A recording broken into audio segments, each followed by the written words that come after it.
I'll let the stream catch up. I think I changed the name. It should be okay on X, formerly Twitter. Got some motivational music in the background, the intro. I'll change the thumbnail eventually, but alright, I think it's going. Not sure why there's a delay, but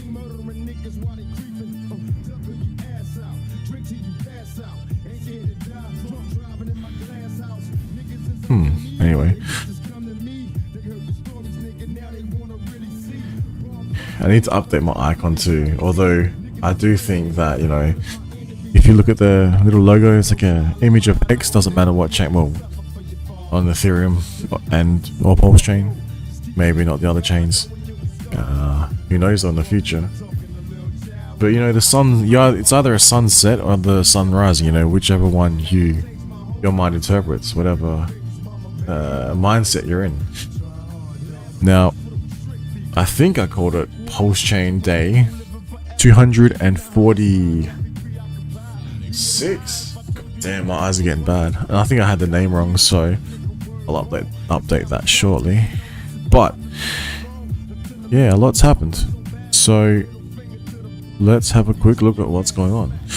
Now, I have some notes here as, hang on, I'll remove this audio for everyone. Man, I need some more screens. Oh my god. I'm actually going to get a new setup and have like, move the screens up and then maybe move some other screens down, maybe get a larger screen, I'm not sure, because I want to have more screens. You can never have too many screens, you know. Now, that's not why you're here. If you're catching this on the replay, thank you. If you're wondering, what is this Pulsechain? What the are you a bunch of scammers? I've seen lots of content about your founder. I've seen the community, some of their content, and I'm not sure what is going on. Well, the best way to present it, I think. Now, also I need to update my camera because eventually I'll have it so the background will be see-through. I'm thinking maybe not, or have this different background. Now, again, this is just talking to myself, but if you're wondering, you know, what Pulsechain, you know, what is it? Why? Well, let's have a look. You could go back to day one of Pulsechain itself. Since its inception, since the fork, May 13th, 2023 now, so last year, 246 days ago. PulseX didn't exist, Pulsechain didn't exist, only Hex existed. Now, you could then go back further. I think we're like 1,500 something on Hex, on Ethereum, arguably the same day on Pulsechain. However, you know, it only existed 246 days ago for Hex on Pulsechain. Now, moving on from that, if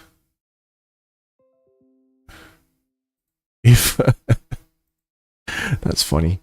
If you've ever played a game on a mobile phone, you know the ones, and you're like a pigeon and you just peck the screen, just peck this box, peck that box with your beak. If you're an animal, if you're a bird, and you know, you collect like more coins. I was playing this the other day, and for some reason, now you might be familiar with this if anyone watches in the replay who's not in the, you know, the ecosphere of Pulsechain, Hex, and similar. You might even be familiar if you're not even in DeFi at all. But if you've ever played a mobile game, I'm playing this one, and basically I'm collecting coins. I have miners, and there every time I press a button, more coins appear, more gold coins, you know. I'm thinking, shit, this is just like, I don't know, providing LP in PulseX or mining on, you know, on Ethereum or mining on Pulsechain. It's better on Pulsechain because every time you click that button, you know, you're not getting destroyed by fees. Now, hopefully, I saw somewhere recently, now this isn't on my notes, Vitalik talking about increasing the gas fees, and I'm not sure if you meant increasing the gas fees to make the fees lower, because I'm not sure that's a thing. But moving on, if you are familiar with what's called the marshmallow test, I'll pull it up right now. Basically, I think there's a couple different studies that I'm thinking of. One is a short video, and they put children in a room with candy and said, look, if you take the candy, you get the candy, but if you don't, you get more. You get twice as much, I think what it was. But then there was an actual marshmallow test, and if I can pull it up, I will. Definition. Yeah. So there's one though, which is known as the Stanford marshmallow experiment. We'll go to Stanford marshmallow test experiment. Maybe this will be favorable. Now you can see in the background I've got some X accounts which I like to follow. One is, even though they're not my jurisdiction, but crypto law, has a pinned tweet reminding, what Gary Gensler on the definition of an investment contract given his statement just yesterday. This is Jan 12. As in the past, without prejudicing any one crypto asset, the vast majority of crypto assets that's subject to where is it? Investments and thus subject to federal securities law. Take note from the company that alleged SEC notion and one. Now I'll play that video just in a second, but yeah, it's the Stanford marshmallow test. Now if you're not familiar with this, personally, I think it is somewhat true when it comes to anything, whether it be business you're working on, whether it be a job, a career you're working on, whether it be your goals in changing your diet or getting fitter, learning a new discipline, whether that be a sport, a martial art, race car driving, I don't know. Now, when you apply and you don't give up, sorry, no, it's just made like a really weird noise. When you apply, this logic to something, it basically points out that those who, are able to not adhere to the marshmallow test, but who are able to understand and actually perform the action of not giving into, I guess, temptation, greed possibly, early on, and then they are then rewarded. Sorry, English is like drawn out unnecessarily. They are then rewarded for doing so. So, as I mentioned before, you're a young child. It's very hard for a young child to resist candy, I would imagine, in that experiment, as we saw. And basically, you had, here's a candy. Here's a texter, right? You want this one texter now? You might be addicted to texters, don't they? And then it's like, you can have this one now, or you can have two later. Most people, if they're addicted to texters, probably not the best example, will take the one because they think, it's good. But if you just wait, what if you get, two texters, three texters, a texter factory that produces its own texters? People who are able to do this generally more successful in life. And we can see here Stanford experiments, longitudinal studies, replication study, increased delayed gratification. I guess we jump to the take-home message. Now we have this here. Hang on.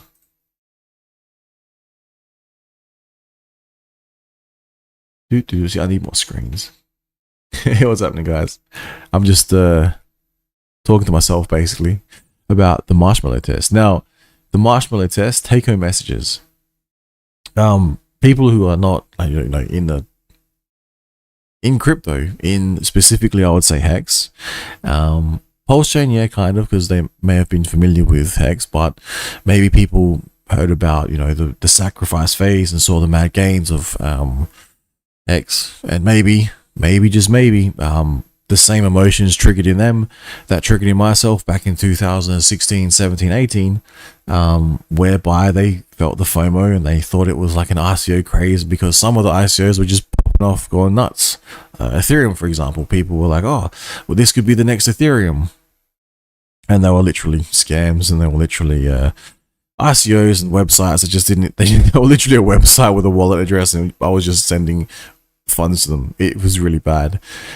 And fast forward, people felt, I think, as if maybe Hex was that, or they thought the adoption amplifier was that, or they thought, even fast forwarding further, they might have thought the Pulsechain and PulseX was like that. But regardless, how much was actually sacrificed?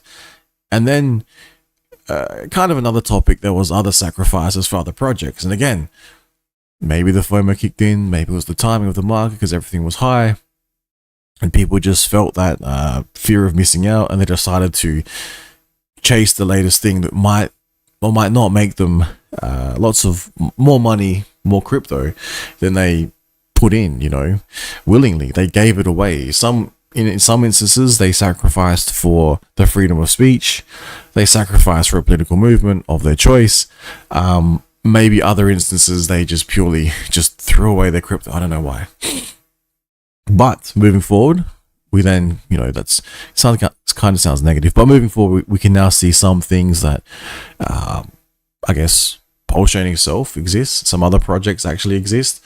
Some other ones may not have done as well, etc. I can't think of any off the top of my head, but I'm sure they're out there. There might have been some rug pulls. I wasn't exposed to them, any of them personally, because, like I said, I never, as a Hexkin, Pulsexkin, Pulsechain, I sort of stay within those realms, even though people can do what they want with their funds and whatnot.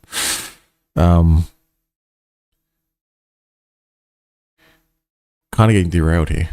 Back to my notes. I guess I'll cover the notes just quickly, and that I'll finish the story. So once that took place, this is my personal experience. I had to endure the sacrifice phase because I didn't partake in other ones, but I think it was about 2 years thereabouts, May 13 and the adoption amplifier, all the way to the announcement of Pulsechain sacrifice, and then from there all the way till May 13th, 2023.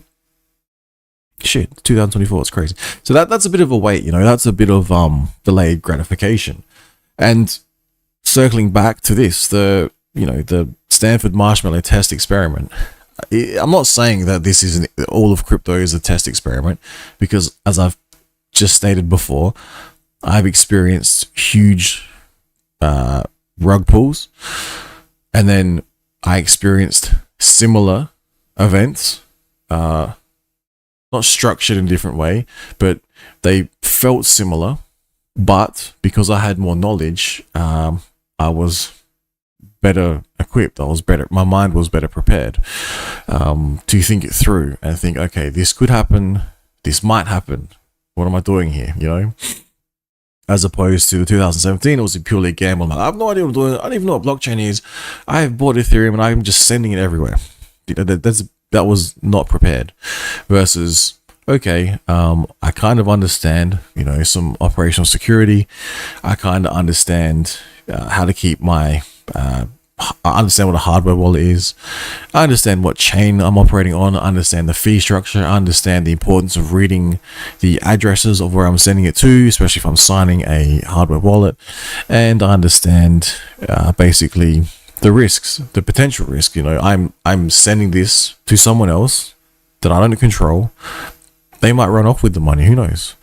I know this, but there will be others out there who claim that they did not know this. They claim that, I don't know, they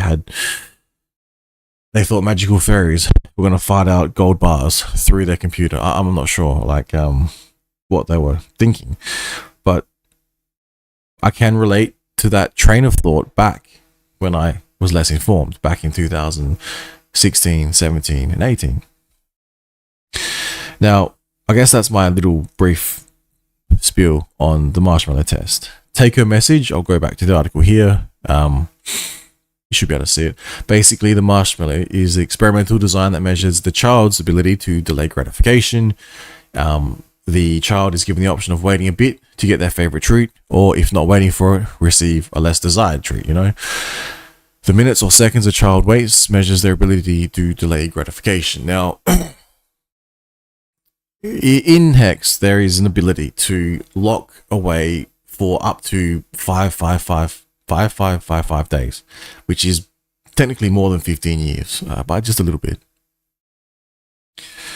And if you do this, you are taking a huge risk, because you're thinking, what if the internet's not around in 15 years? What if a comet hits the Earth?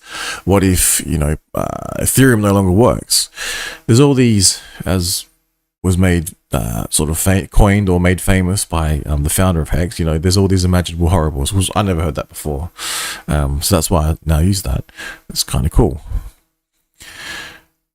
But people don't, they don't seem to measure time the same for some reason. Like what am I trying to say?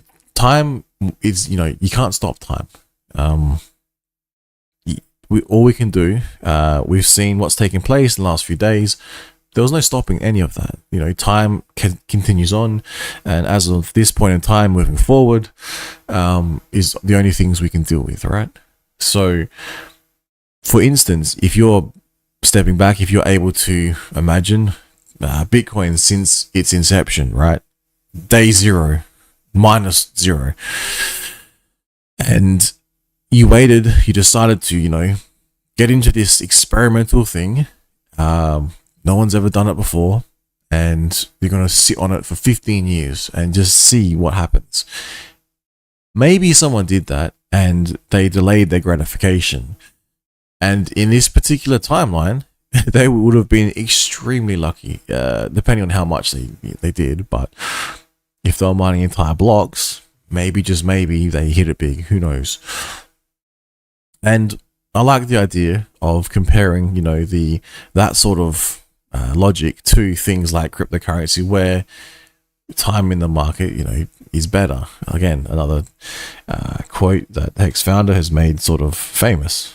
It's been coined, it's not time in the market, it's time in the market. Or maybe someone else coined it, I'm not sure, but it was drilled into me, I would say, through several streams in the early on phases, years of Hex, I would say. And it sticks with me to this day. You look at superannuation, we call it here in Australia, or 401ks or whatever, retirement accounts. You look at the value of particular stocks. If you were able to find a particularly good one and hold it for 15 years, maybe, just maybe, it's worth more. You can do some calculations. You can take into account lots of things like inflation, the purchasing power of the dollar. But I think it's in real world nominal terms. The price generally will go up and to the right. Now,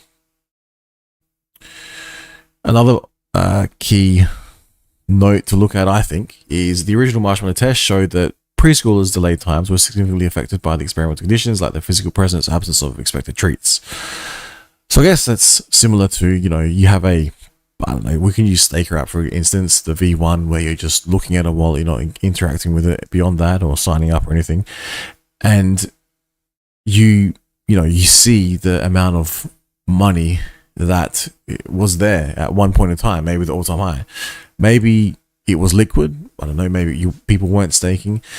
That would have been really hard, I would say, to not take that. However, if you did, you would be sitting pretty good right now, and you would be able to buy in at a huge discount. But when Hex, Pulsechain, not so much, Pulsex, not so much, because they're so new, but Hex on Ethereum, Hex on Pulsechain, if they actually go to the all-time high again, or higher, like a 1x 2x from the all-time high in some time frame, you may be sad that you sold in the earlier days. Now this is not price predictions, not the point of this stream, just sort of speaking out loud. Now, so I think that's kind of interesting, because I relate that particular sentence to looking at Staker app V1 going, oh, that's some nice amounts of USD on paper gains, and the amount of actual Hex was important, but not as important, I felt, at the time. Also the T-shares, which is, I'll maybe cover that later, but if you're new to Pulsechain and Hex, maybe you need to research that a bit more before sort of delving deeper into sort of what I think myself, Hex, Pulsechain, and PulseX could be about potentially. My thoughts, So, physically being able to see the huge figures on a screen in front of you, maybe it was liquid, maybe it allowed you to, sacrifice for some particular projects or sacrifice for other projects outside of the particular ecosphere of Pulsechain, PulseX, and Hex.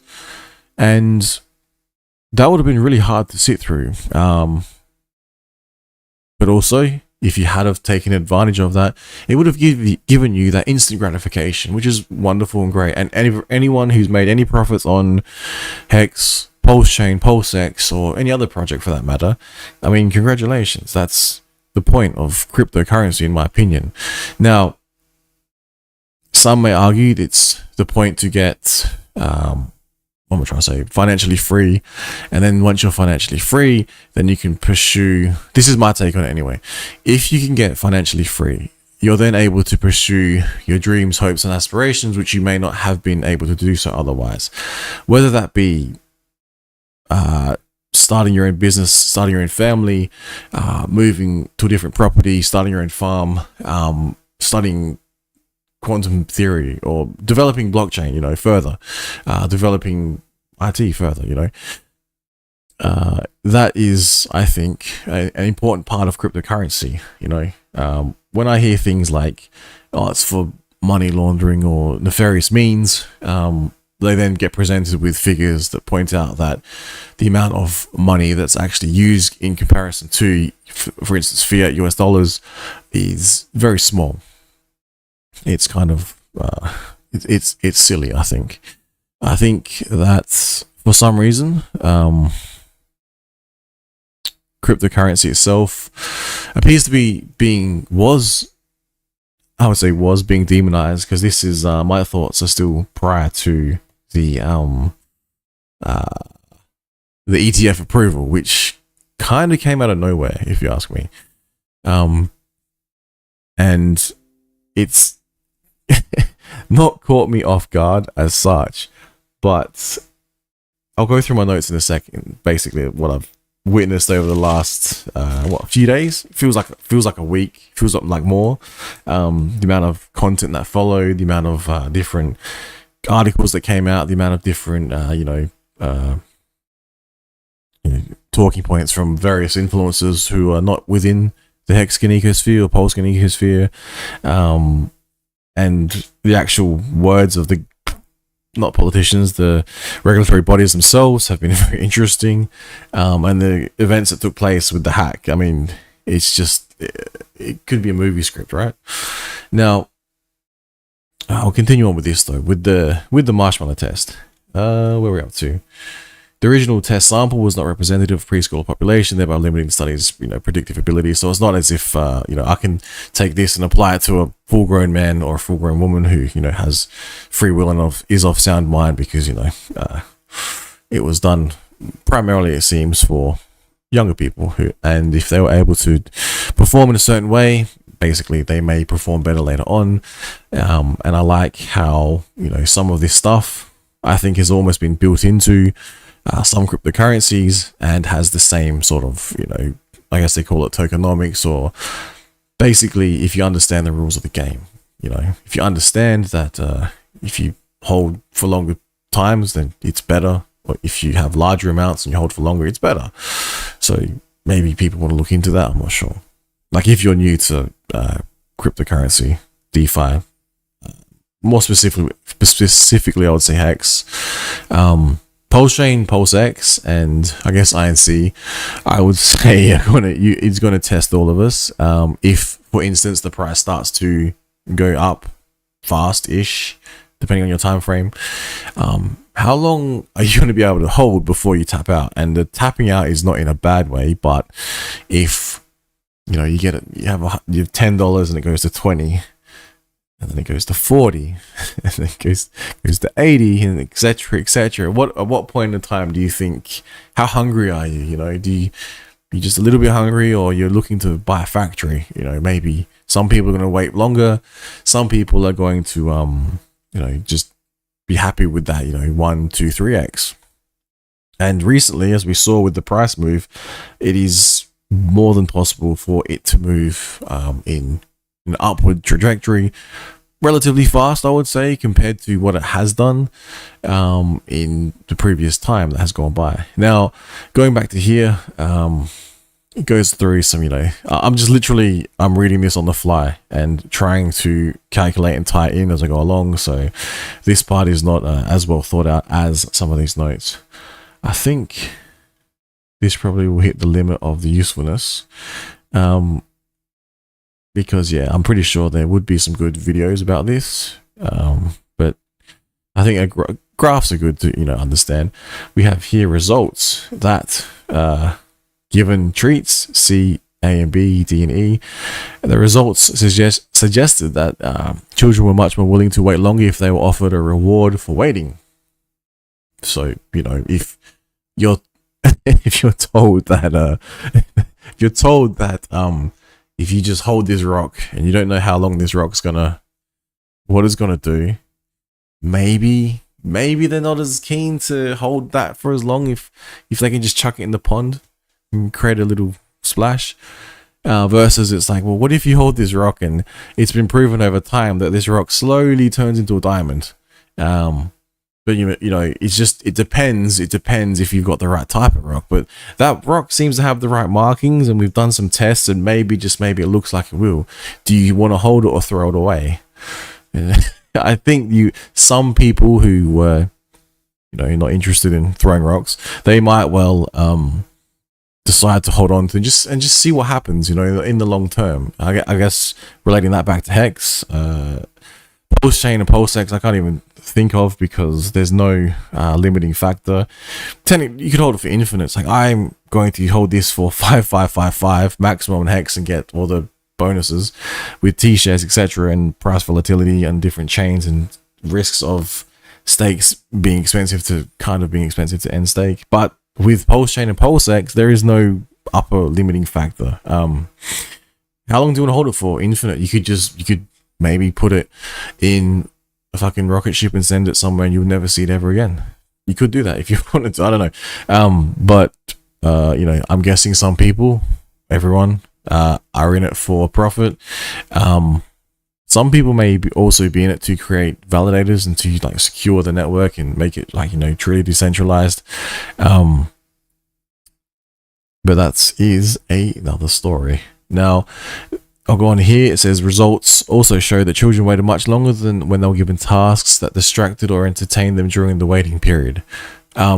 So this is kind of interesting because, I guess if you have something to distract you, something to work on, a job, family, something to build, maybe create a community, maybe do some streams, I don't know, maybe some social media, maybe some engagement with others, I guess you could call it. Maybe that would, make it easier to deal with the wait, because you're not sort of constantly looking at your rock waiting for it to turn into a diamond, which it may not do, but it has the markings it could. So I think that's kind of relevant to cryptocurrency. If someone had Bitcoin, for example, or Ethereum, and they had one Bitcoin or one Ethereum, and they're like, okay, this is gonna make me $10 million. They may look at that particular one Bitcoin and one Ethereum a lot longer and a lot harder. They may overanalyze things, and then someone who has that one Bitcoin and works, has a family, carries on business as normal, business as usual, and they don't care so much if that thing brings them more wealth, I guess is what they're saying here. And I think that's probably a good lesson for everyone, especially especially after experience. Now, I don't know if you guys felt it, but when, the price of any token goes extremely high, and you can physically see that overall earnings on a app in front of you or a screen in front of you, like paper gains, right? And then if you don't take the right measures to capitalize on that point in time, you may later on be upset about it, because just maybe that's all you did during that time. I know I'm guilty of that, and what I learned from that is, had I, which I ended up doing, basically it gave me the ability to, because of the paper gains, sort of take a step back and realize that money's not everything. When you have lots of it, it's easy to say, but money's not everything. Time's more important. There's some other things I can pursue, which led to me finding some other stuff out, which led me to clearing up some loose ends, which was very interesting. And if I had not have invested in Hex, it wouldn't have happened. It was amazing, to be honest. I found out a lot of political games, a lot of I found out a lot of stuff, and that's just me. Like, then I was able to pursue some other areas of work, which I wouldn't have thought I would be doing previously. The whole geopolitical world events was just nuts. And trying to go back to the point, if you have something else to continue to spend your time on, if you're able to do stuff, keep your mind occupied, it'll be easier than just staring at this one particular token going, what's the price today? What's it doing? Now, early on, I thought this was going to be easy to do.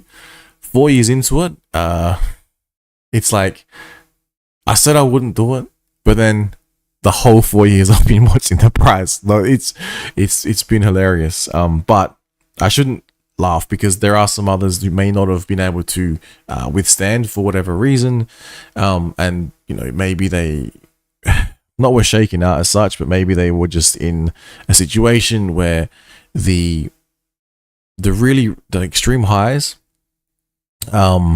really, when it pulled back, really made you feel the lows, if that makes sense. Like, really feel it, like more so than ever. It's like if you're I think what I'm trying to say. If you're starving and you get like a smorgasbord, and you're just every day you got a smorgasbord, and then slowly you go to the smorgasbord and there's less and less on the smorgasbord. You go, hang on, what's going on? And then by the end of it, 2 years in, you're sort of going, okay, there's like not much here, and some of it's rotten, and it's like, I don't like this anymore. It's not as fun. Some people might just walk away, and because they weren't, doing things in the background, trying to continue to work or continue to build or whatever it was, continue to pursue their dreams. I don't know. It could be a case of that, which is very, very sad. And I hope that doesn't happen to anyone. But yeah, I'll continue on. I won't go through these other experiments, because I think basically I got my point across. You can see I've been looking at parts for cars. Now, I'll read the final conclusion, and then I'll go on to some notes. That's probably taken way too long, but thank you guys who are here. Just some general thoughts about what I think has kind of taken place. Oh, go get rid of this audio. Because I know I'm not the only one alone. There's other people in this community as well, and I'll get to that point. There's some who have been really successful, and there's some others who have there's been some outright depressing stories, and I don't think it's not this. With the positive comes a negative. You can't censor out one and just say no, it's all positive. It's just all. It's like, hang on. It's like yin and yang, like good and bad. It's like, what's the use of the truth if you can't tell a lie? I think it's a song somewhere. Now, anyway, final conclusions. Now, the study's convinced that children's successful delay of gratification significantly dependent on their cognitive avoidance or suppression of that expected treats during the waiting period. For example, by not having the treats within sight or by thinking of fun things. So, moral of the story is, if you're looking at a 5555, now I remember this from like a hex stream. If you're looking at a 5555 and you really need that money, it's like you need to reassess the logic as to why you put 5555. I think was kind of the take I got, watching from the screen. It might have worked out. It might work out really well because maybe, just maybe, you go and look and go, wow, that's amazing. Look at all the hexes it's being generated. Maybe it's big payday. Maybe you got a copy on Pulsechain side, and maybe you have no intention of ever emergency end staking any of it. But some people might be like, they might look at that and go, oh my god, I need that now, and it could be a completely different situation for someone else. That's why often I say people can look at the internet, they can read something like this particular simple psychology article, and I can relate this to a situation within a cryptocurrency. Other people can relate it to something else. Other people might have no idea what I've just said. It all depends on the individual, But I'll read that again before closing. By closing this section out, by not having the treats within sight or by thinking of fun things. so if you're in a position and you can think of fun things, maybe do that. I don't know.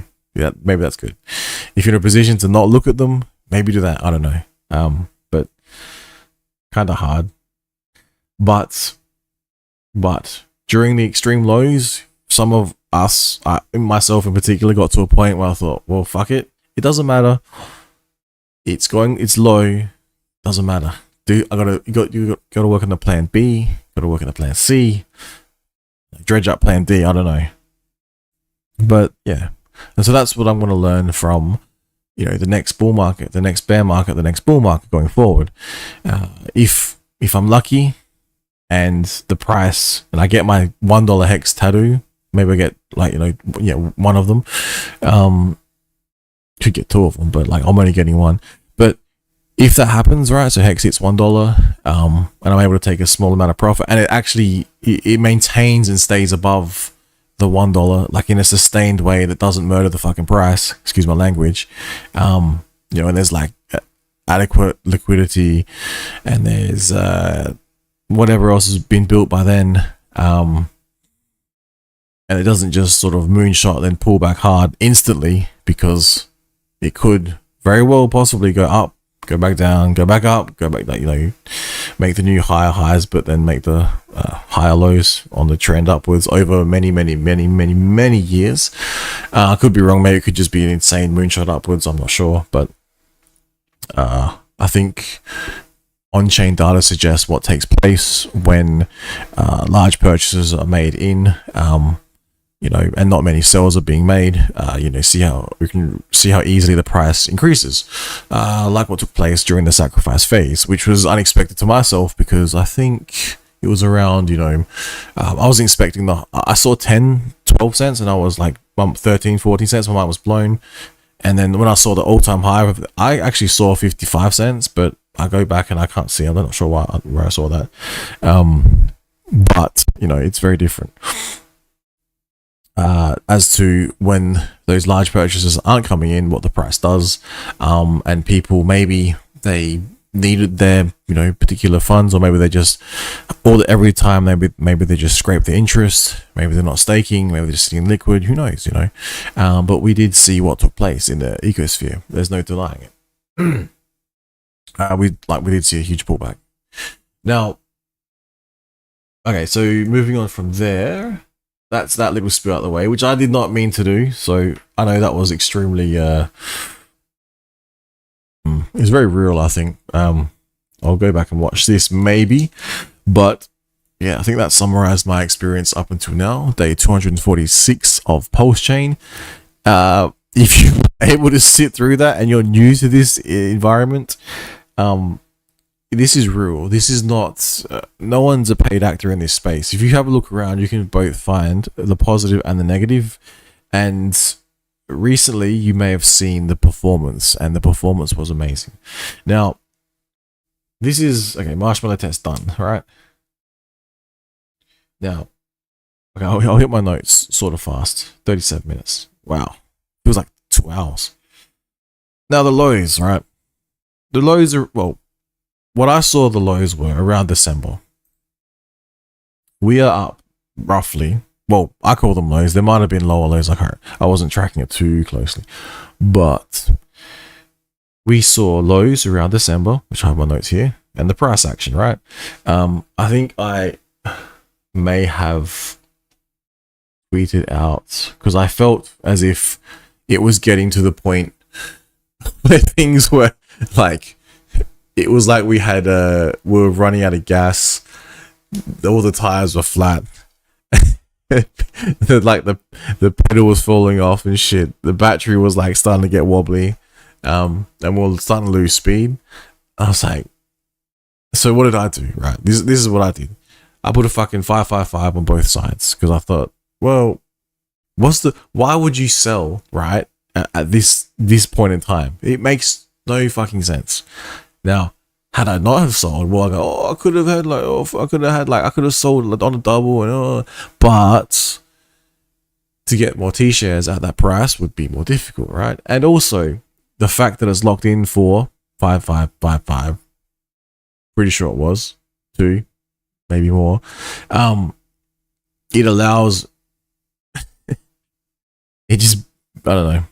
I think I'm just built different. I'm not sure. I've been through a little bit, and I expect there to be no one left. I expect to be no one around, and I expect it to go to zero, and then if it doesn't, and if there are people around, and if it doesn't go to zero, well, I'll be pleasantly surprised. If it does, it's not the end of the world for me. It's not, it's not oh my God, the end of the world, because, crypto is not everything. Right? I'm sure you have family. I'm sure you have friends. If you don't, I'm sure you're part of the Hexagons, part of the Pulsecons, part of the Pulsehexagons, part of whatever group you're a part of. There's some positive everywhere, no matter what you say. Now, I'm going to cover the wars, even though Snowden's tweeting about it. I'm not. I could cover, the 199k worth of DAI, DAI from Ethereum was bridged in to Pulsechain, and I think there was a recent tweet. Now, although this is not on my notes, but I'll get there.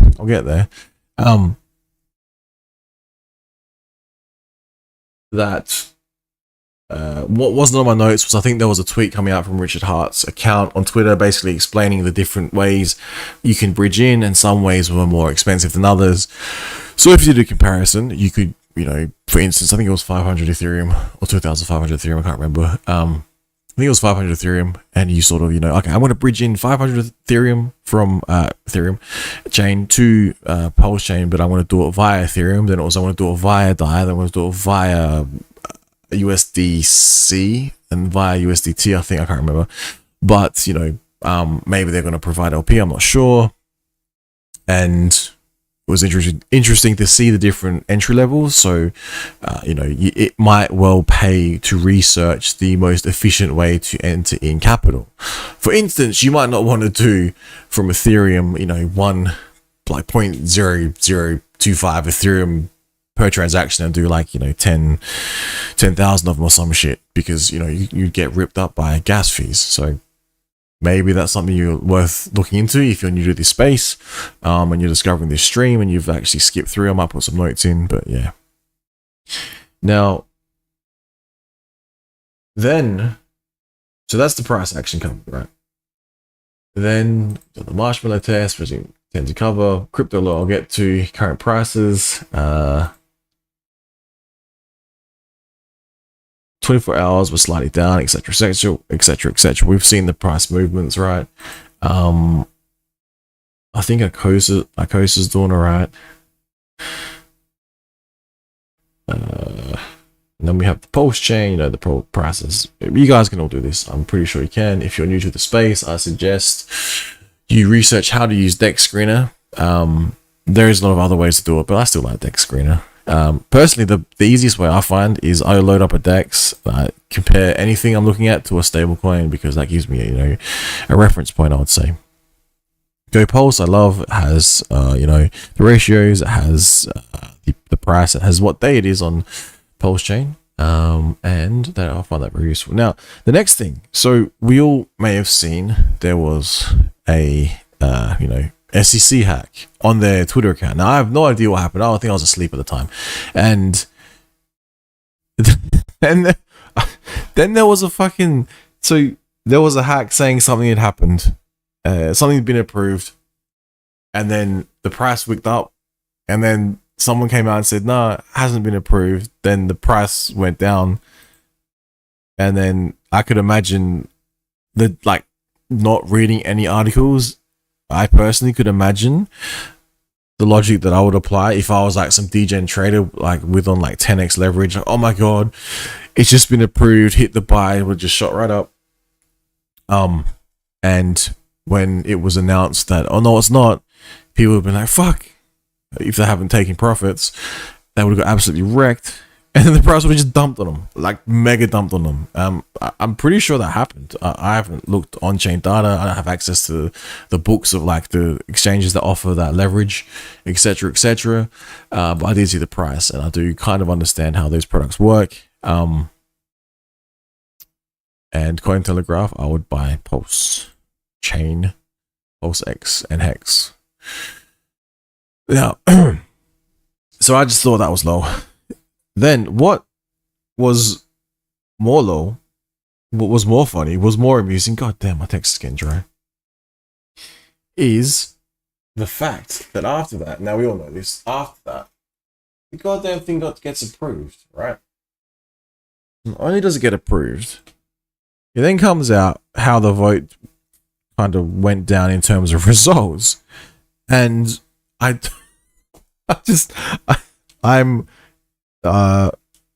saw somewhere it was like Democrats. This is US political stuff. I don't really understand it fully, right?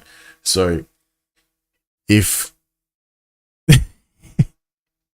there was 5 votes, right, and it said 2 Democrats voted against it, and then all the other 3, I'm not sure if they're Republican or Democrats, I'm not sure, but for some reason someone pointed that out. I was like, oh, okay, kind of sucks, you know. But that aside, it came out that Gary Gensler himself was pro for it. And I don't understand what the fuck's going on. It's just mind bending. Yeah, that's my take on it, right? Now, thank you for anyone else who's tuning in. I'm just covering some brief notes. I covered a whole lot of marshmallow test applications to Hex. I covered you know, Pulsechain. PulseX has no upper limits on your ability to stake out 5. You can stake out infinity technically for Pulsechain and PulseX, although there's no actual staking. It's just how long can you hold if you're not actually supporting the system and creating, like, running a validator, etc., etc.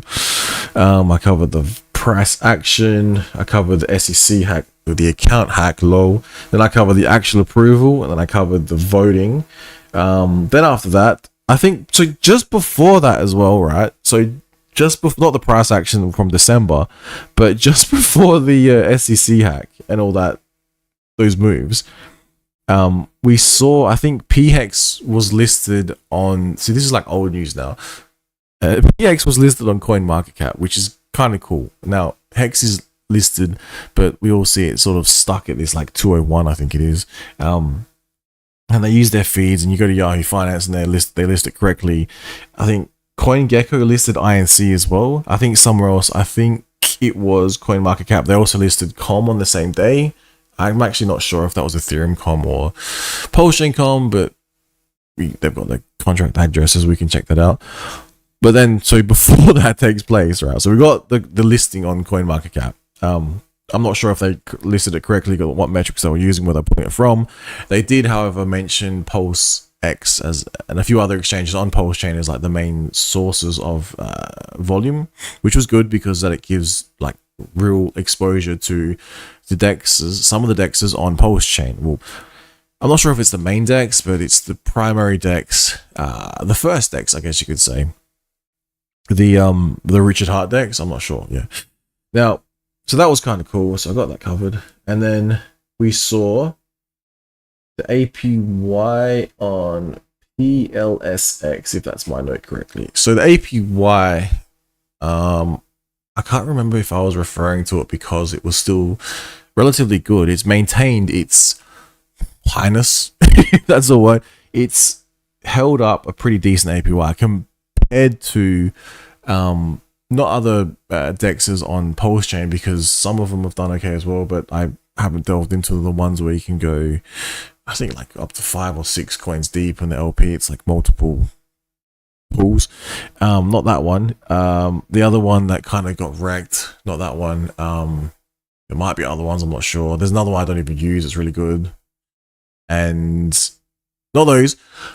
If you look back at dexes on Ethereum, what usually took place was the APY would come out extremely high, like tens of thousands, right? And then by day 2, it's like -1. No, not quite, but it just drops off insanely.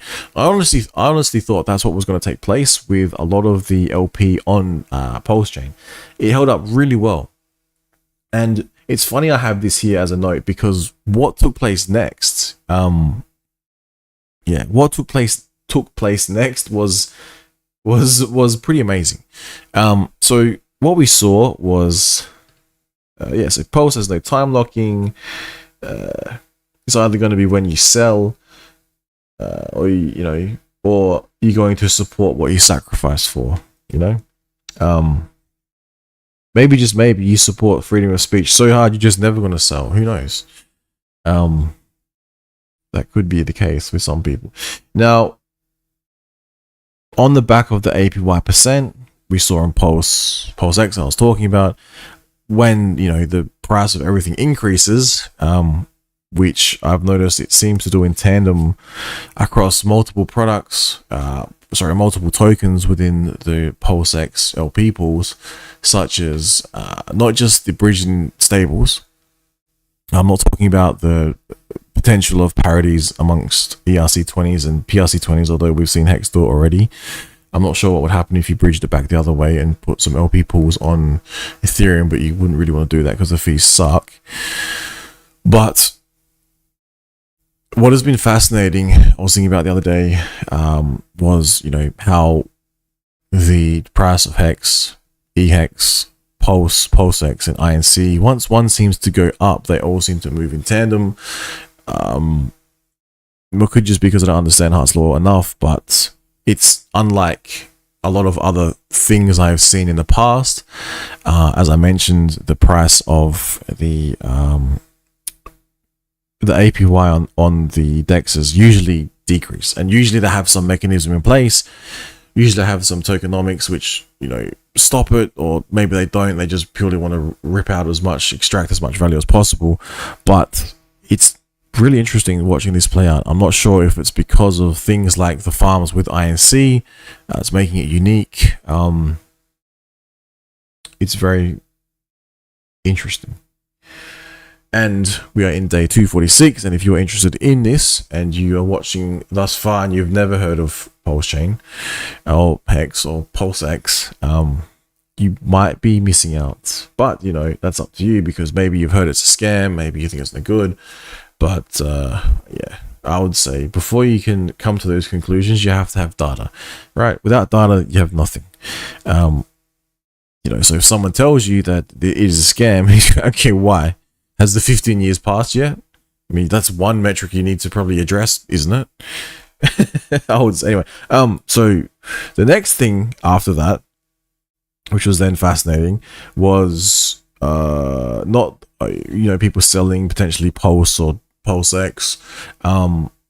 Maybe people will support it, and maybe they will just never. Maybe they will actually support what they sacrifice for, which is freedom of speech.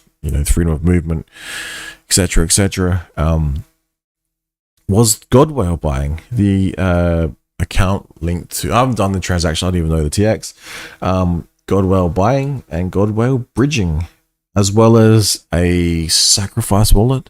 Now I probably need to just double check, because a lot of this stuff I'm just watching on Twitter and I'm sitting back going, huh, look at that. Like, I see this, I see that. See, like, we'll do a refresh now.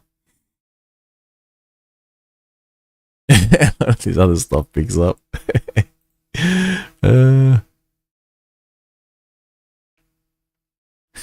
Sad girls love money. Fuck, no, there's no updates. So I see here, Justin, 8 is that right? 8 minutes old. BlackRock now holds 11,439 BTC, low, worth over 497 million for their spot ETF. They want to get their hands on all the Bitcoin if they can, because then they can 100% manipulate it, which I think is going to be difficult for them, because, like I said before, basically, because, well, I don't know if they were in it early on, and if they were, then that's amazing, but based on those holdings, doesn't look like they were. But if, I've always said for the longest time, not going off my notes here, if you're trying to co-opt Bitcoin or gain control of it, or if you understand Hex and Pulsechain, like buy all the Pulsechain or buy all the Pulsex or buy all the Hex, maybe you can buy all the Hex, maybe you can buy all the Pulsex, maybe you can buy all the Pulsechain. It would make the price spike insane. You wouldn't be able to buy all the validators. You wouldn't be able to buy the validators, the amounts of validators they're creating. You wouldn't be able to buy the amount. Maybe you can buy the amounts of the other people's. But if you could buy everything on the market, right, you'd be doing okay. Like, say, BlackRock comes in and just buys everything.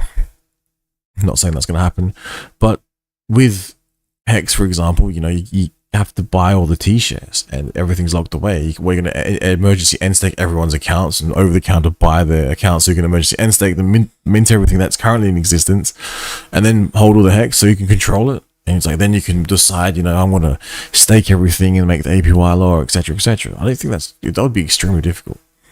Now, with Bitcoin, now again, this analysis could be wrong. If with Bitcoin, you have, all of the fucking, the people that got in really early, I'd imagine, have a lot of Bitcoin. And for the people coming in now, it's harder to get all of those Bitcoin because you have to pay a lot more. And as you're buying all of them, you're pushing, I would imagine, maybe you're pushing the price up. Maybe. Or maybe you need to figure out a way. Maybe, just maybe, you need to figure out a way to co-opt as much Bitcoin as you can to help dump the price, to slowly extract Bitcoin from everyone. And hopefully, you get your goal of controlling Bitcoin. It's like, for the longest time, everyone said it was crap, it was nothing, and now all of a sudden, it's the most sought after asset because there's only ever 21 million of them. So, okay. Now we got BlackRock. All right, cool. Like I said, my biggest fear in crypto is there is the possibility. It sounds crazy. It sounds loonbird. It sounds ludicrous. It sounds as if Bitcoin is rolled out and released into the wild and allowed to run wild and make mad gains, and somehow that leads to a one world currency of some sort. Now, whether or not it's sort of the blockchain technology on it that is used for it or something like that, and this is just a big experiment, I'm not sure. But for the most part, I like to think that this will bring me some financial freedom. Hopefully it brings you some financial freedom. Hopefully it brings everyone involved some financial freedom. But the more I see ETFs being rolled out, the more I see large, like literally BlackRock involved, the more I think it's sort of going to be, it's being drawn towards the legacy markets, and the legacy markets are going to want to control this shit. I was watching a stream earlier, Identity Blocks, and he was reading some really good tweets, and I was like, it was just blowing my mind. It made me think how if you, if for instance, right, when you trade ETFs, could be wrong, but if I want to buy an ETF through my brokerage account, I can't, send money and get my stock back. You know, I have to place a trade, an order. I have to look at their books, decide my limits. Then, you know, you execute the trade if it's hit the limit, if the buys sells match, the price is right. And then you have to wait like 3 days for it to settle. And then I was reading this damn Twitter post, like, no shit. So what happens in those 3 days, right?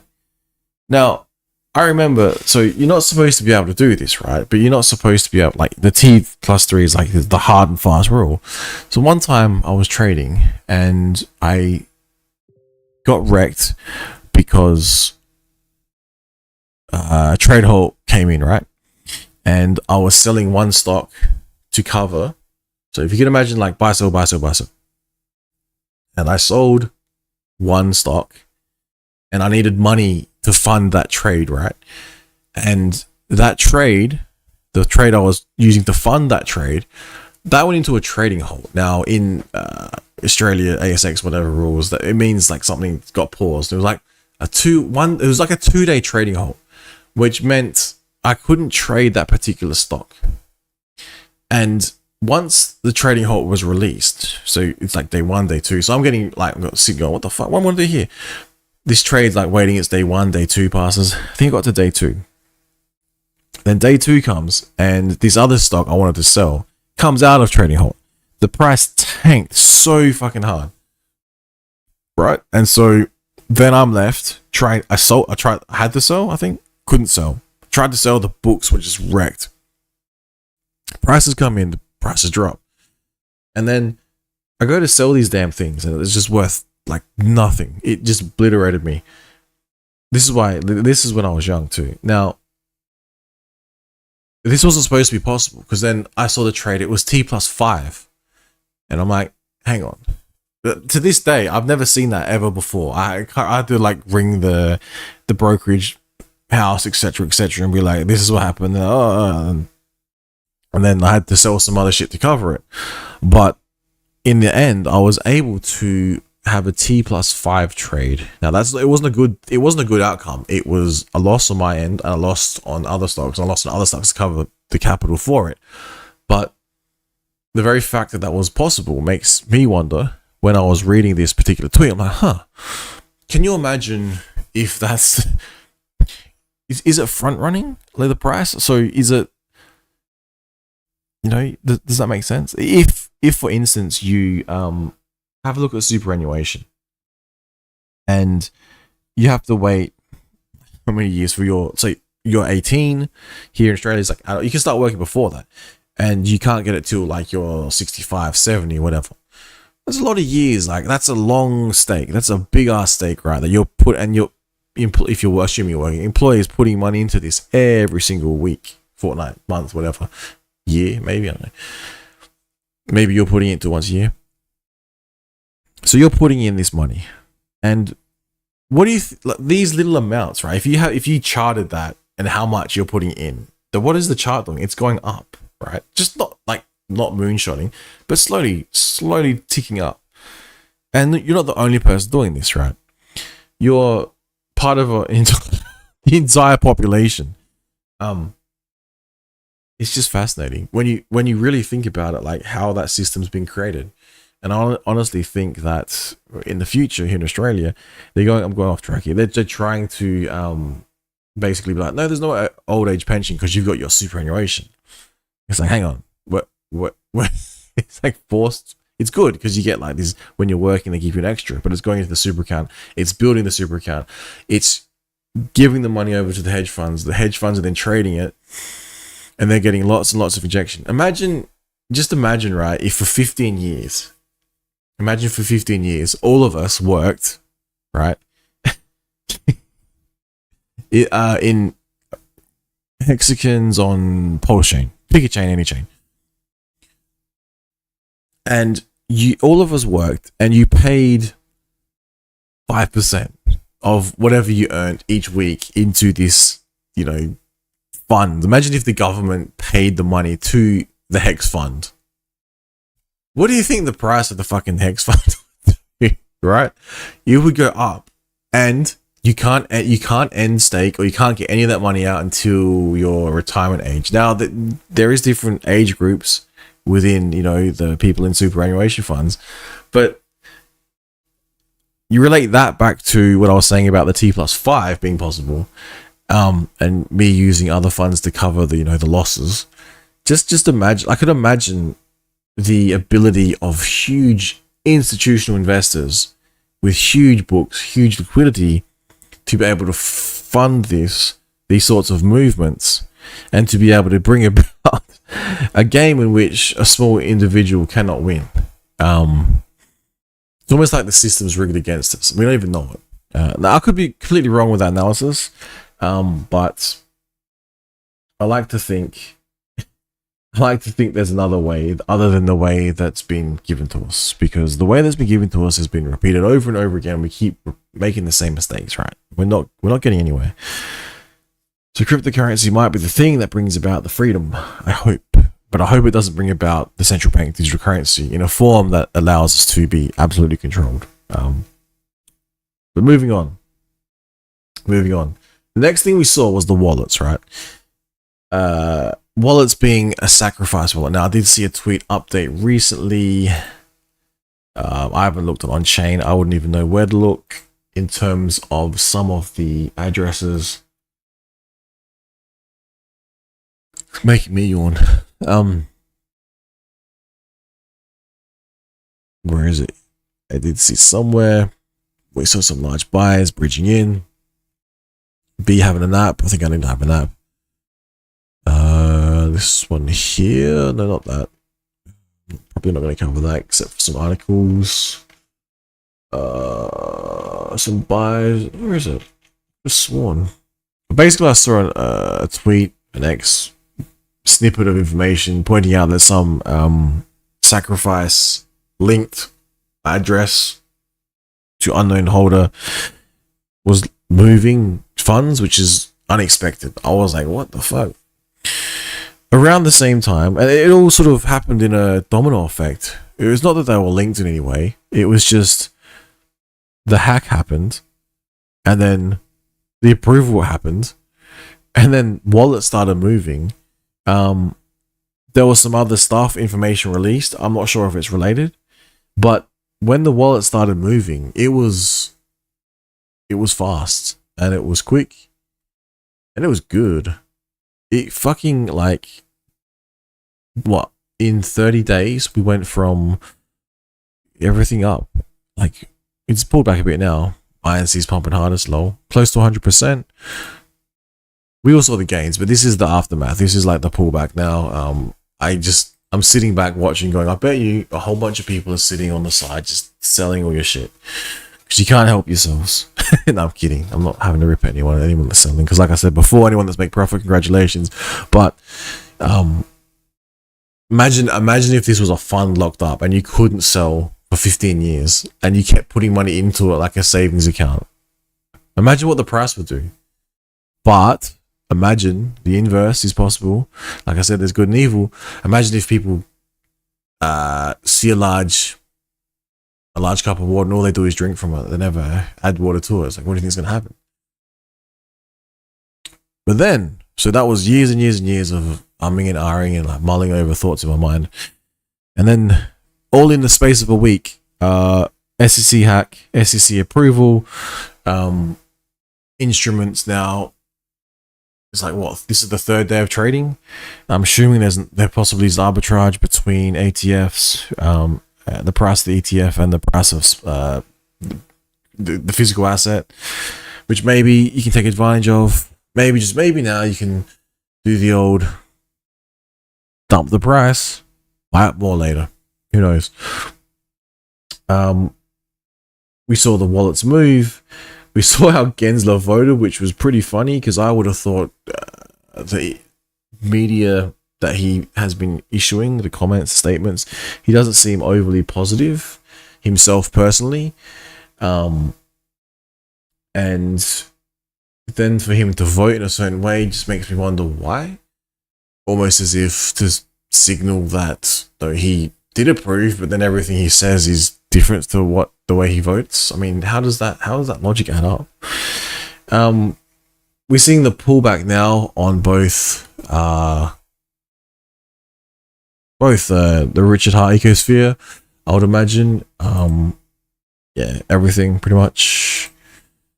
Ethereum side, except for some Icosa stuff. Yeah. I think I'm not even sure what Pulsechain and Ethereum's doing. Can't have a check, but you guys can do that. I'm actually just double check it so quickly.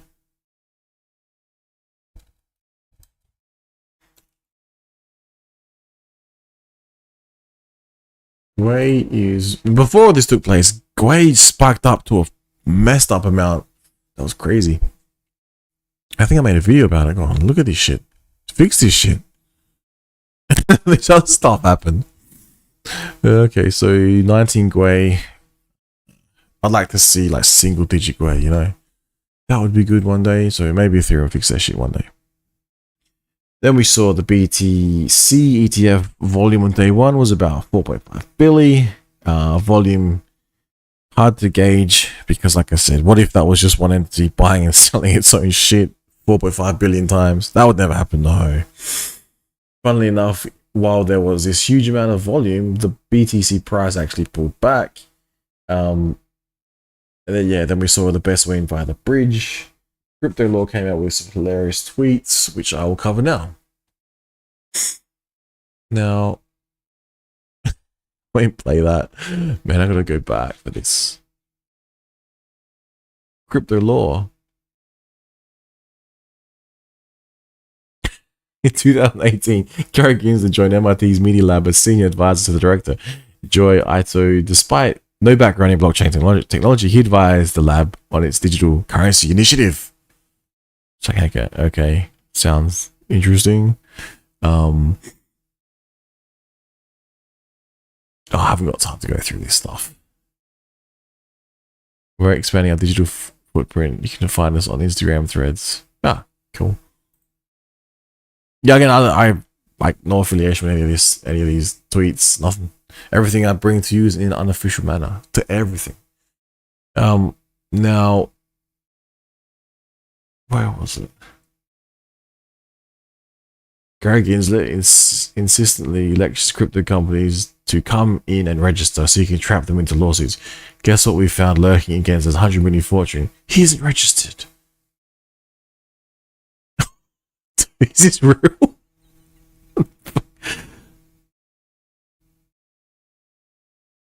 No shit. Look at this.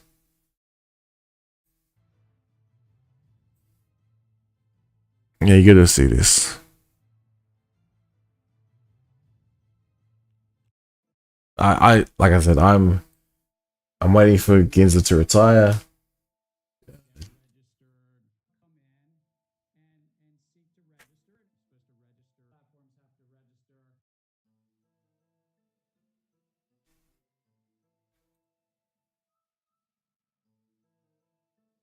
It's required by law. But 2005 Gensler created a fund that he controls for his family vast wealth, reportedly named in honor of his deceased wife. According to government filings, Annabelle Lee's worth up to 5 million. According to this, reportedly. According to these papers being presented, which I have not verified. Managing member, however, does not appear to be currently registered in the United States. Huh. What country is it registered in?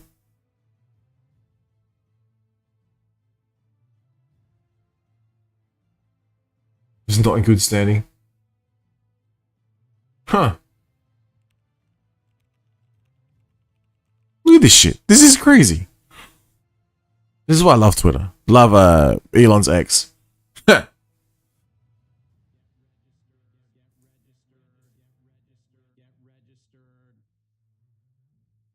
mean, that's a pretty big story right there, ain't it?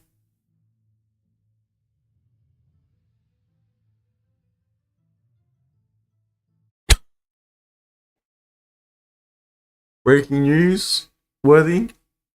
I don't know. I have to look into that one. Yeah, that's why I like Crypto Law. They come up with some good information. Now, there was one here. If I can't find it, I'll just move on because I'm near the end. I covered most of it, basically. Basically, we have he had a speech as well. I was watching before, like it was he was talking about BTC's centralized and sort of pitching it as if all of Bitcoin is centralized and it's all safe because it's centralized. And I'm like, why does he keep saying centralized for? Like, is this like a covert attack on DeFi because like it's decentralized, you know, in the name and nature? I don't know. And like we have some business licensing crypto. I'm not really sure what it is at the moment here in Australia. It's getting way too. I'm not even sure it's relevant to an actual individual who engages with cryptocurrency, and maybe, however, it seems to be more targeted at the actual like exchanges themselves. So not sure what is cooking in the background, but it wouldn't surprise me if Gensler gets steps down, or because everyone in crypto just loves him so much. He just gets so much love and respect in the space, you know. And all of his facts are just 100% correct, and he's not found to have any funds that aren't registered as he so preaches, and all that good stuff, you know. Again, this is all reportedly, so Gary Gensler. Well, yeah, anyway. Now, moving on from that, the next thing that is interesting, that is on my particular radar, is why haven't the exchanges, why haven't they issued the PRC20s to all their holders? You know, like we have the information of the date of the fork, and the fork has come out, but yet we don't know where the exchanges have issued their copies of the ERC20s or any PRC20s. It makes no fucking sense. Like, shouldn't they issue to their holders? The assets? I remember back in the Bitcoin Cash fork, it was only about one exchange that I could think of that actually, at least, I'm not even sure if they're still around. I think they are. What was it? I can't even think of the name. Basically, had a troll box in the bottom right hand corner. But yeah, and that issued the BCH holdings. If you had any, you know, like Bitcoin held in a centralized exchange at the time of the fork, you were eligible for, you know, the copy. But like nothing. I've heard nothing about any of this from any exchange. Australia, America, Europe, nowhere. Nothing. Just crickets. So either they're just sitting on it and they want to issue it because they want to recognize it's there because it might mess with their accounting or something, I don't know. Or they just, they've stolen it and sold it all and dumped it everywhere. I don't think they've done that. I mean, I like to think people aren't as nefarious as they could be. Like, as I mentioned before, I like to think that large institutions have high risk, not tolerance, but they have, you know, teams set up to mitigate risk. However, quite often we see those teams failing, and we see risk being, we see laws broken, basically, and then you see issues and people get fines. It's happened multiple places, multiple banks. I can't even think of any off the top of my head that I want to say out loud, but when it comes to trading, and when you have this ability to delay the trade, because as we're familiar, if you go to a shop, you give them the money and you get the good, which is, you know, instant, arguably instant, depending on how slow you are, how slow they are, how slow the payment system is, what payment system you're using. But then if you're like, is it not profitable, like for me as an individual, to purchase something, and then if they say, okay, you have 14 days to pay this, right? And then isn't that profitable for me? Because in that 14 days, I can go out and earn, and then be able to have that amount to pay back in the 14-day terms, right? So, like, I'm not saying institutions are actually doing this, but I'm just merely pointing out it would be nice if I had the ability to say, oh, you know, I'm going to pay back this loan. And but I'm not going to pay it back. Like, I know it's due today, but I'm going to give myself 14 days to pay back this loan, and then I'm going to put the money in, say, an interest-bearing account. And at the end of the 14 days, I'll pay back the loan and I'll keep the interest held, you know, or some mortgage-backed security, or some ETF, or some option of some sort, along with some hedging option. with some foreign exchange and tying it up into there. I mean, just I could imagine of what could potentially take place, which would all be legal, and structured in a certain way by like legal teams and and certain analysts who traders who are authorized to make these trades, which like I said are all legal. But then you remember the rigging of the LIBOR because they figured out it was although they're going to cop this huge fine, the amount of profits they made far exceeded the amount of fines they would have. So they went on with it anyway, and that was a fucking huge scandal. I think everything on the day on the stock market was red, except for one stock was green. And funny enough, I held that stock. It was kind of funny. It wasn't much though. That's just some of the stuff. What else? The next thing. So I don't know why the exchanges. So I went off in a bit of a tangent, I guess you call it, a rant, just spewing verbal diarrhea, talking about random stuff. I understand why crypto exchanges specifically, why they do not issue ERC20s, and why they do not issue, if they do issue ERC20s, as in hold ERC20s for their customers in wallets that are controlled by them. Why do they not then, if they get a copy of, say, a PRC20, why do they not then issue that to their customers? I mean, that makes no sense to me. I think maybe that's something we pursue as everyone in cryptocurrency. Maybe if you've never heard of this before, maybe you want to reach out to some people, be like, did you know you have a copy of this since May 13th, 2023? All right. Closing soon. We have Hex. Yeah, okay, so, and then we have the gauge, right? I think I saw it before in the tweet. People within the Hexagon ecosphere, I've seen a huge, spectrum of successful and unsuccessful. Not unsuccessful in the way that it's their fault or anything like that, or that anything was a scam, but we see basically some people have businesses brought about and appeared after Hex made all-time highs, etc., and others we've seen videos of them stating that they've lost it all. Again, this is, you could say, I said before it wasn't their fault, but what I meant to say was every individual had the opportunity to use their free will to make a decision, and every outcome is a result of their particular choices. And if you are all not aware, but if you've heard the saying that fortune favors the prepared mind. Now, some people may have unfortunately chased, I don't know what they did. I think I may have been in a somewhat similar position, but I'm still here, and I can't comprehend how someone would have sold the bottom or sold the bottom for something else, hoping that it would 10,000x.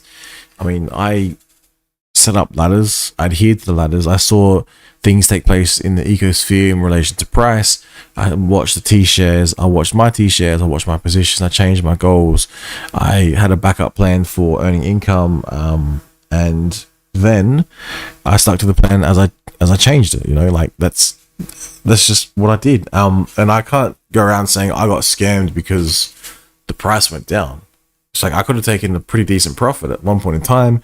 I could have exited the system. I could have come back in possibly with less, bought the exact same position, but bought even more. Like I could go, oh, I got scammed because of that. No, this not happened. But yeah, that's why I think we have such a vast difference in individuals in the space. Like I said, we have some who have seem like successful businesses, and then some are making videos how they lost it all. It's very very unfortunate, but I still am of the belief, like I'm willing to put my name behind it. That's why I make these streams, because I like to think if you are here and you are actually going to stick this thing out for an extended period of time because you've laddered, because you told the truth to the truth engine. This is Hex I'm referring to. I honestly think that you will be better off than what you were at the beginning had you not have done this. You know, even with the huge price pullback that we saw. I mean, I saw the all-time high, and I could still say I put some away at the all-time high instead of selling it. I burnt it, and when that comes out, it's going to be a huge gamble if that is better than what it was before. However, prior to that being the all-time high, it was actually at a lot lower point, like extremely lower. That is why I still think, no matter what, you burn your hex. You sit on your hex. You wait. Over time, you're able to increase the amount of hex that you hold. Hopefully, the price goes up. I think it will. It's proven to time and time again. Now, you're subject to a marshmallow test of sort, and I just hope people don't sort of pull the pin too early. And then imagine selling in and around December, and then witnessing a slight pump because of some wallets that moved. What if more of the funds move? Like, it may not. What if it might not move for like 10 years, 20 years? What if other people enter into it just goes. There's a few different ways this could go. But I compare it to the marshmallow test. I like to think that if you hold longer, it may turn out better for you. Just kind of like Bitcoin, kind of like Ethereum. Over time, the price has gone up. With Pulsechain, man, it's a new L1. It's not even a year old. PulseX, PulseX, the price is pretty wrecked, but it wouldn't surprise me if that has the ability to surpass its sacrifice phase, even from these lows, so it could still do like a 3, 4, 5x, maybe more. Like, INC token is very interesting, I would say, because I saw it hit $85. I just sat on it because I was like, I'm not doing shit. I should have farmed the fuck out of everything. But I actually think it might sound stupid, but I think a PulseX farm with a very low yield is almost a hedge, because it goes, if one goes up and the other one doesn't, it sort of might stay at the same similar ratio, so you may not lose out as hard. But in saying that, what I've been witnessing is when everything pumps, and everything pumps in tandem, and the APY goes up, and then the stakes are worth more, your T-shares are worth more, the INC is worth more, the Pulse is worth more, the PulseX is worth more. It's really fucking fascinating. But also, we've seen the opposite of that. We saw it all pull back in despair and misery, which is not good. But the slow trickle down. What was I saying there? I think the slow trickle down is what we're going to see if people just lose absolute faith and there's no other movements from any other wallets, Sacrifice, Godwell, or otherwise, and everyone's just going to sell everything, and it'll just be me left with all the hex. I'll be making these streams, and yeah, man, T-shirt FOMO. That's awesome. Yeah. I honestly think people are just gonna be blown away. Like, I honestly think people are gonna be blown away by the T-shares, because what we're seeing now, if you watch Crispy Man streams as well, the analysis of T-shares is just, if and when Hex goes to that $1 or whatever price, the moon maths, whatever. Think how much a T-share will be worth to buy in. Think how much a miner will be worth, and then add into that equation now what PulseX, INC, and other Hex would be worth. It would be quite impressive. I was thinking about running the figures on the amount of sacrifice moved from, I think, a wallet to, and Godwell, I guess, to buys of whatever tokens there were. I think it was PulseX, and Hex. I don't believe it was INC. Because, myself, I don't think INC is very important. But if that was the case, you could theoretically run a figure. I'm not sure how it'd work though, because if the price is going up and as you're buying more and more, you might be eating the slippage as it goes up and losing less, and so it's sort of your capital sort of, it's like an inverse triangle. So your price is like, as you're buying more, the price like this will be going up slower, and your capital will be just being depleted. It'd be like at a ratcheting down effect, I would say, because as the price is going up, you hit the equilibrium, then you're out of capital, but you ain't got a high price. And then from the patterns I'm seeing, people just love to sell. People just love to click the fucking sell button, which is not a bad thing. But if people aren't moving the capital back in, then as I said before, it could be a slow trickle down, because what about if it's a cup that people aren't purchasing? Now I myself am guilty of that, but only because I'm in a unique situation where I just will not sell my hex. I would rather support freedom of speech, freedom of movement. It sounds crazy, right? Eventually I got to sell, but honestly don't know what price it would take for Pulsechain for me to sell. But the tiny little bag that I have, Pulsex, initially was going to just dump the fuck out of that, because I thought maybe at moon maths and maybe it just dumps, but for what I'm seeing, yeah, I don't know. I was expecting the single-sided staking, but hasn't come. Doesn't matter. Price is low enough. You could probably just dump it into LPs or dump it into some other stuff that's being built, as long as it's secure and safe. Maybe you chase INC. I don't know. Maybe you just put it back into Hex, stake the shit, or you just sit on enough to become a validator, get some validator. I don't know. There's multiple things one could do with a decent size bag and for these ecospheres, you know. Where was I? Hey, Cloud Grey. I hope we look back on these like these. I'm not, unless YouTube deletes them, but that even if they do, I've got copies on Rumble, and I think I've still got Odyssey, and they're going over there. So it's gonna be funny in like 10 years time. All of us, if whoever's still here, I'm sure we're all gonna be here. We're looking back at the streams we did and going, dude, what the fuck? Look at the price now. And then we might all have to move houses, to be honest. That's honestly what I think could take place, because I swear, man, I was walking around, I heard sometimes, I saw one time a dude was like, he was looking at me like waving at me. I'm like, I don't know who this dude is, man. And he could have, like, I think it was at a Korean place as well. So if you're watching this, man, I don't know who you were, but if you knew who I was, it's kind of cool. And then another time I saw I was at the shops, and they're like, that's the dude off YouTube. I'm like, nah, man, I'm not fucking going to. I can imagine someone put in $1 million, now it's worth like $10,000. They might be slightly angry in my vent. I don't think that's what took place, because if that was what took place, maybe the tone might have been different. But yeah, kind of interesting. I think I covered everything. All right. Highlights. So slow trickle down, maybe, but I guess I keep forgetting about Hedron Icosa, what they're most likely to do, and if the thing gets rolled out by the Hedron founder in relation to making the Ethereum compatible with Pulsechain tokens, the contract compatible. That sounds kind of cool. Audio is probably wrecked because I had my fan on this whole time. But where was I? Yeah, highlights. Now,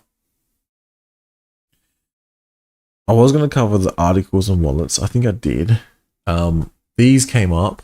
Oh, they're gone. I had them. If you look up, there's some other stuff going on. I don't know what. If you have a look at, there's two articles that came out. One seems positive, one seems negative. Read them. Maybe it depends on the opinion of the reporter. So if they don't like someone or they do like someone, then that's how the article will roll. That's how I think. That's how I think the. That's probably appearing on a stream. That's how I think the. What's it called? that's how it goes, you know. The quote unquote narrative is like, if the media outlet has this opinion, that's what the opinion is going to be. And so if you read that and only that, that's your thoughts. That's your whole existence. Articles, yep. Prices, wallets, yep. Covered that.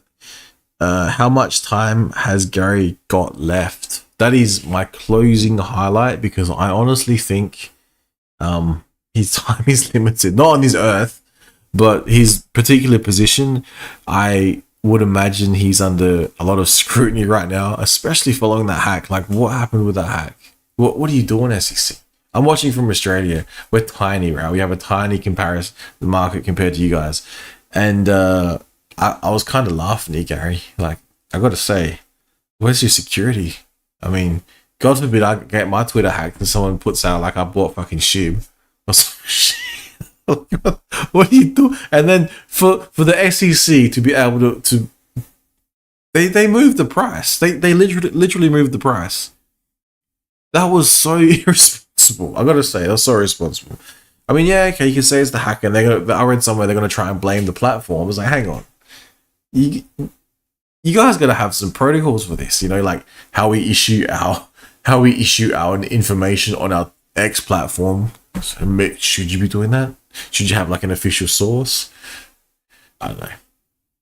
Maybe there should be like a verification, you know, for before it can get anywhere. I don't know. But I guess if it got hacked, you know, maybe it's out of the control. But then they literally move the price, and then they come out and say, you know, we don't support what we did, and then we go back and we look at how it was voted, and I'm like, hang on, are you speaking on an individual?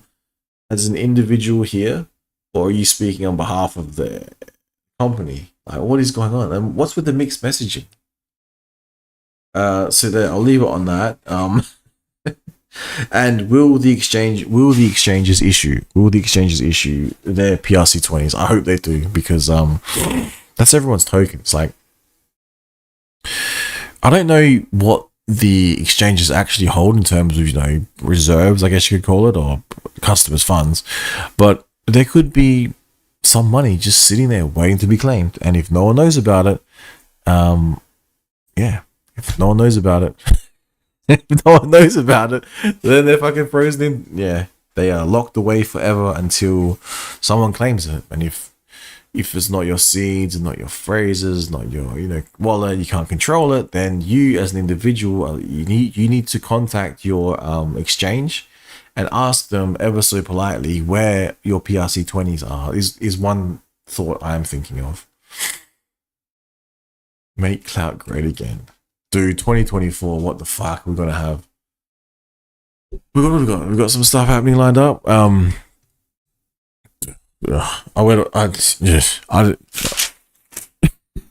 of this that I just covered was like 2 days of shit I've just been watching. Watching it all play out, you know?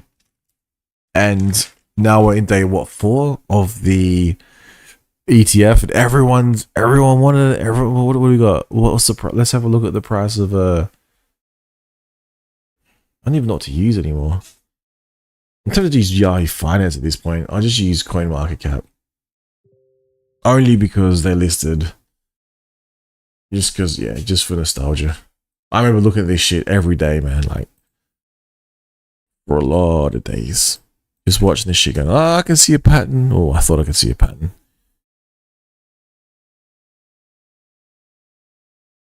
Oh, yeah, the Bitcoin ETF, we're going to 200. What's 240,000. It's inbound.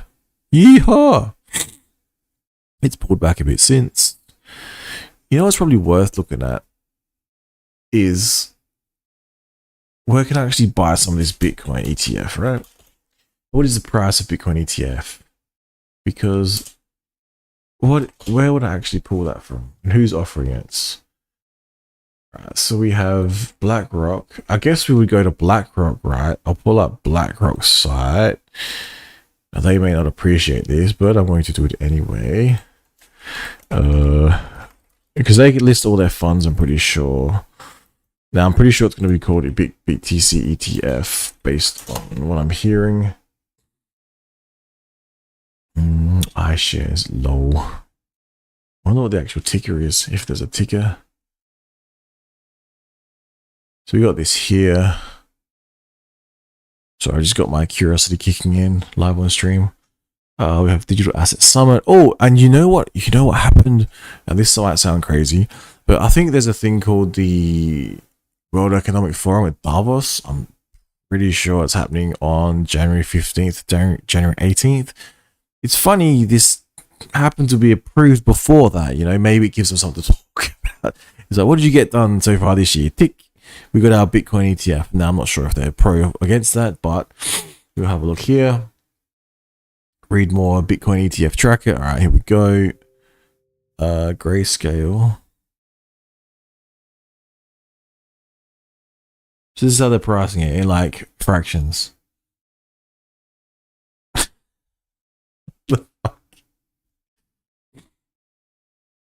One's called HODL. XBTF, BTF.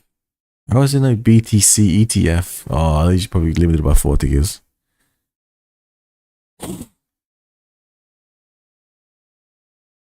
How could Valkyrie, right? They run Burr. Man, what was it, the hedgies? Is this what the hedgies are?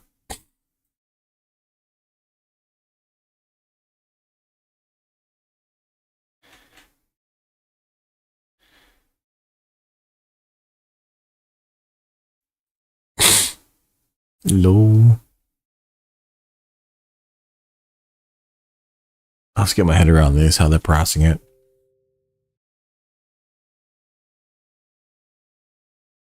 Spot price. So it's like fractions of a fucking. It's not even. Oh, this is going to be easy. Easy to price this in. We've got all these different Bitcoin, all these different Bitcoin ETF trackers, and they're all different prices. Yeah, wonderful. It's like you couldn't just make one, you know, the price of a Bitcoin. No, you got to make it. You got to divide it down to little tiny bits, and then you know people have unit bias and want to buy more of something that's worth less. And as the price goes up, oh, it'll be so good. And in the meantime, the price is actually dropping. Fuck off. How did the hedge funds get this? How did we get to this point where we now have Bitcoin ETF? You can't redeem it for Bitcoin, right? It's all good. You can't redeem it for Bitcoin, but you're buying Bitcoin. So wait, am I buying counterfeit Bitcoin here? How much capital is flowing out of GBTC into other funds? Oh, that would be fucking filthy. That grayscale and everyone's like, nah, fuck this. We're going to the other shit. We got some shiny new shit over here. We got HODL. I mean, that's kind of funny. You know what I would like to know? Who are the guys researching all these fucking Bitcoin ETF? So I was telling back at my old employer about crypto. They're like, oh, that's interesting.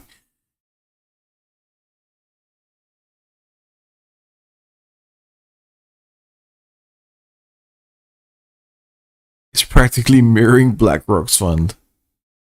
So if there's like a whale out there, right, a Bitcoin whale, could you sign up to make your own ETF? Have like an IPO fundraiser? It's like, what are you using this money for? To buy more Bitcoin? Surely not.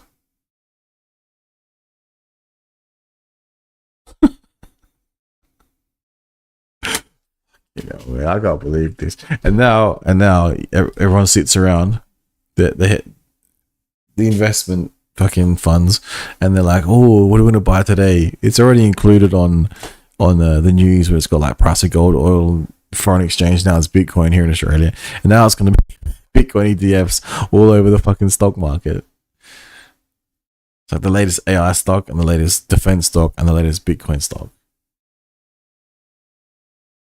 But you know, this is clearly decentralized Bitcoin. I can't believe it, man. Like I said, I think when's Davos? I'll look it up for you guys. If you guys don't believe me, there's a thing called Davos, World Economic Forum. Its date is. It'd be funny if the date's wrong. Access denied. Okay. Why is that? Oh, I'll maybe get some tickets to World Economic Forum. So if anyone out there in the Hexian ecosphere is able to get some, this is right, man, dude. Oh, yeah, no, I don't know. EX was here first. Pulsechain was built to unlock the value of EX. Maybe I don't know. We also got a copy of PX, and yeah, hasn't EX been pumping though hard as fuck? Like relative to the main watch list, Hex with Raptive. Yeah, shit. Okay, I see. That's good. So the question is, my question is, which one of these is going to make me get a tattoo? Hex on Ethereum or Hex on Pulsechain?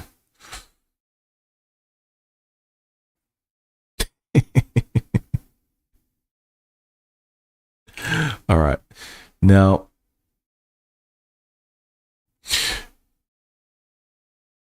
funny story. I think, now I could be wrong, but I was the first one to use the greater than everything. So I don't know if you guys remember, you used to see Hex greater than Ethereum, greater than Bitcoin and shit like that.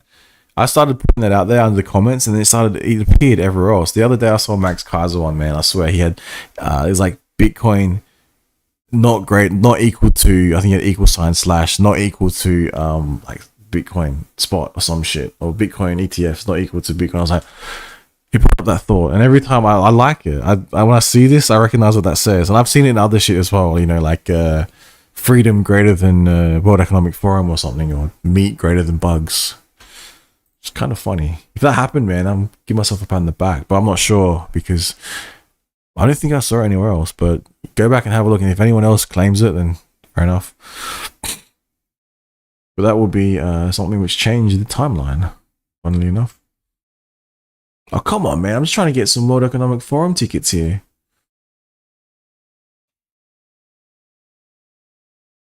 It's a bit late notice now, but would you guys like to see that? A Hexagon at the World Economic Forum? It's rebuilding trust. Oh my god, it's not going to let me load it. See? The annual 2024 Rebuilding Trust. Speakers and guests. Davos agenda. Key themes, publications. I might have to pull it from, yeah, see, Jan 15th, which is Davos, Switzerland. Any Switzerland hexagons? I dare you to go here. Although there'll be like security up the wazoo, but like it'd just be cool to see if you know about it. The Rebuilding Trust, okay.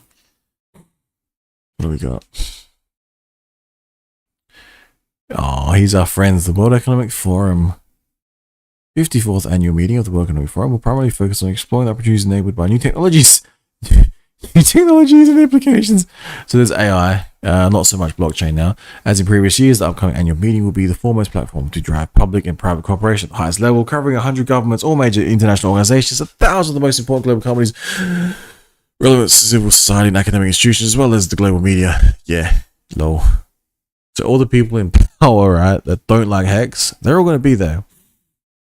We need some Hex stickers up there, people. Let's have a look at the event website, if this is legitimate. Access denied. Oh my god. They don't like VPNs anymore, man. I'm telling you. They don't like they don't like nothing. They don't even like Tor browser. They only like your naked IP. So they want to crave it. Crave your data. Now, where was I?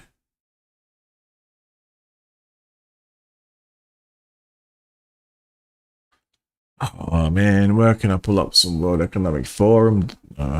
You know where I'm gonna go. You guys know. I'll go to fucking look.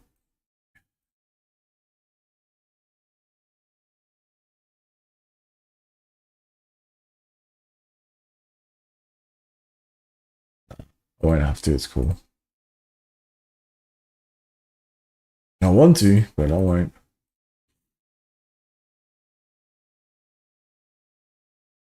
Alright, I think that is about the limits of this stream because now I'm starting to go into World Economic Forum territory and nothing is yeah.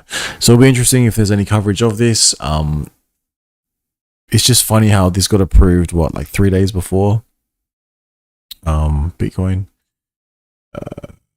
Sorry, the ETF got approved before the World Economic Forum, which is funny, I think. Probably just coincidence that they can now talk about new technologies, implications, how to make money, how to control us all. Whether it's friendly or not, not so sure. That's unless it's something funny. I think it's something funny. I saw a funny tweet. I can't remember what it was.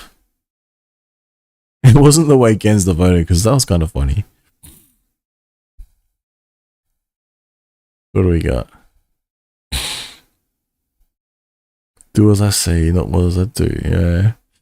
See, Gary Gensler, man, I don't know how long he's got left.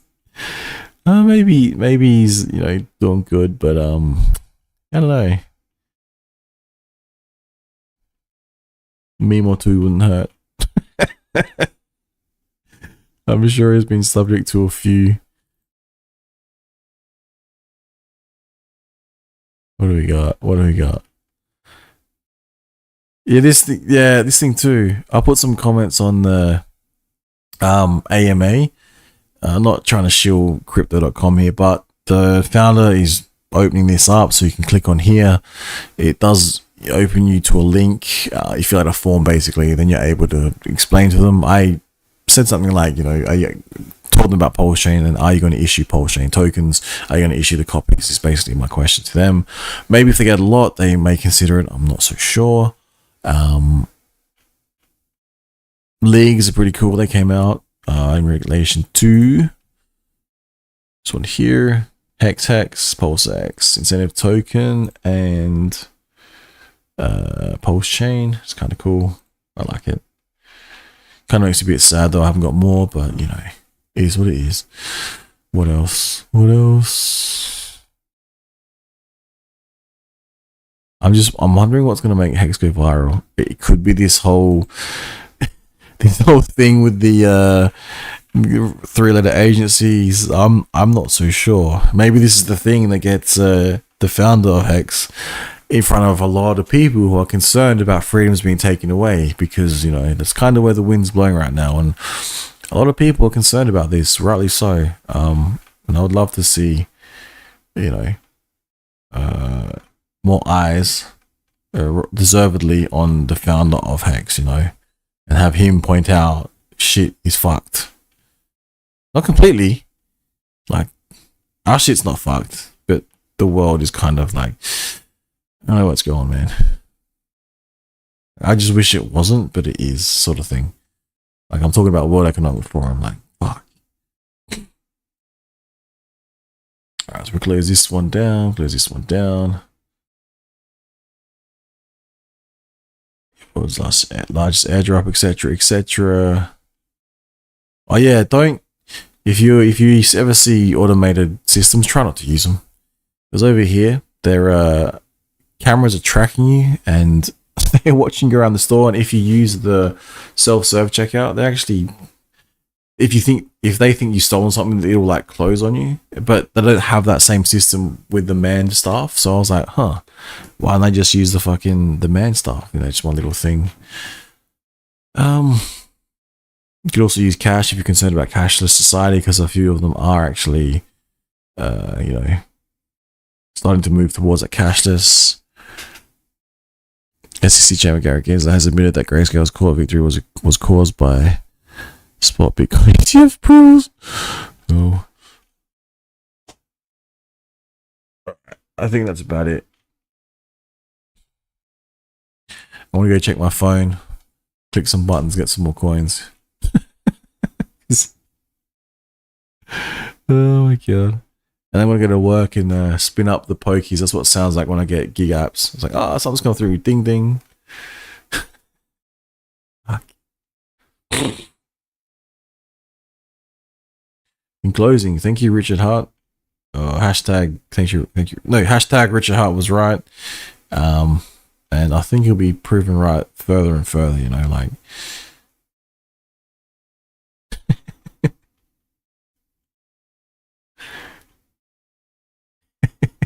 fuck you know. Oh, all right, that's about it. That's all I got, people. Thank you for having your computers watch for this long. Yeah, I think everyone already knows this. It's not really news. It's just we're still here. Like we're not going anywhere. No matter how much you fucking hate us. If anything, we're gonna get worse. Not in terms of, you know, we're gonna like destroy you harder on Twitter, or, you know, just troll you harder on Twitter. But if we the loon birds, if we the loon birds gain control of the Matrix, we are gonna wreck shit for the WEF. Free speech. Free speech signing out. If I can find my end button. Oh, it's gonna be glorious, people.